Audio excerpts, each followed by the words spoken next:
ಬಲ್ಲಿ ಶಾಂಪೂ ಪೌಡರ್ನೂ ಅದ, shampoo with conditioner ಅದ ಮತ್ತು ನಮ್ಮ ಪ್ರಾಡಕ್ಟಲ್ಲಿ.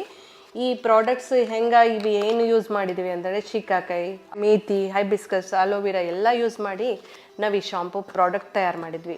ಇದೂ ಯಾವುದೂ ನಂಬಲ್ಲಿ ನೋ ಕೆಮಿಕಲೇ ಇಲ್ಲ. ಇದಕ್ಕೆ ಸ್ವಲ್ಪ ಏನಂದರೆ ಸ್ವಲ್ಪ ಜಸ್ಟ್ ಸಣ್ಣ ಪ್ರಾಸೆಸ್.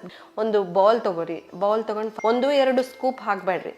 ನಮ್ಗೆ ಶಾಂಪೂ ವೇದಾಗ ಬರ್ತದ, ಥಿಕ್ನೆಸ್ ಹೆಂಗೆ ಬರ್ತದ ಆ ವೇದಾಗ ಜಸ್ಟ್ ಹಿಂಗೆ ಕಲ್ಸ್ರೆ ನಮ್ಗೆ ತಿಳಿದು ಬಿಡ್ತದೆ ಅನ್ಬಿಟ್ಟು. ಈ ವೇದಾಗ ಹಿಂಗೆ ಜಸ್ಟ್ ಒಂದು 4-5 ಸ್ಕೂಪ್ಸ್. ಭಾಳ ದೊಡ್ಡ ಹೇರ್ ಇದ್ರೆ ಸ್ವಲ್ಪ ಹೆಚ್ಚಿರ್ತದೆ, ಸ್ವಲ್ಪ ಸಣ್ಣದಿದ್ರೆ ಅದು ನಮ್ಗೆ ತಿಳಿದು ಬಿಡ್ತದೆ ಮತ್ತು ನಮ್ಗೆ ಎಷ್ಟು ಕ್ವಾಂಟಿಟಿ ಸರಿ ಹೋಗ್ತದೆ ಅಂತೇಳಿ. ಶಾಂಪೂದು ಹೆಂಗಿರ್ತದೆ, ಥಿಕ್ನೆಸ್ ಹೆಂಗಿರ್ತದೆ ಆ ಥಿಕ್ನೆಸ್ ನೋಡಿ ನಮ್ಮ ಹೇರ್ ಮೇಲೆ ನಾವು ಜಸ್ಟ್ ಹಚ್ಕೊಂಡು ನೋಡಿದ್ರೆ ಬಂದು ಬಿಡ್ತದೆ ಮತ್ತು ಹಿಂಗೆ ನುರ್ಗು ಬರ್ತದೆ. ಏನೇ ಆಯಿಲ್ ಹಚ್ಕೊಂಡು, ಯಾವುದೂ ಆಯಿಲ್ ಹಚ್ಕೊಂಡು ನೀವು ಇದು ಯೂಸ್ ಮಾಡ್ಬೋದು. ನಾ ಇದು ಗ್ಯಾರಂಟಿ ಕೊಡ್ತೀನಿ, ಇದು ಒಂದು ಹೇರ್ನೂ ಹೋಗೋದಿಲ್ಲ. ನೀವು ನೋಡಿರಿ, ಶಾಂಪೂ ಹಚ್ಕೊಂಡು ಟಪ ಹಚ್ಕೊರಿ ದನ ಸ್ನಾನ ಆಗಿಬಿಡ್ತದೆ, ಕೂದಲು ಅಷ್ಟೇ ಜಲ್ದಿ ಹೋಗಿಬಿಡ್ತವೆ. ಇವೆಲ್ಲ ಪ್ರಾಡಕ್ಟ್ಸ್ ಎಲ್ಲ ನಮ್ಮ ಕಲಬುರಗಂಪ ಸ್ಟೋರ್ಸ್ನಲ್ಲಿ ಸಿಗ್ತವೆ, ಕಲಬುರಗಂಪ.com ಅಲ್ಲಿ ಸಿಗ್ತವೆ.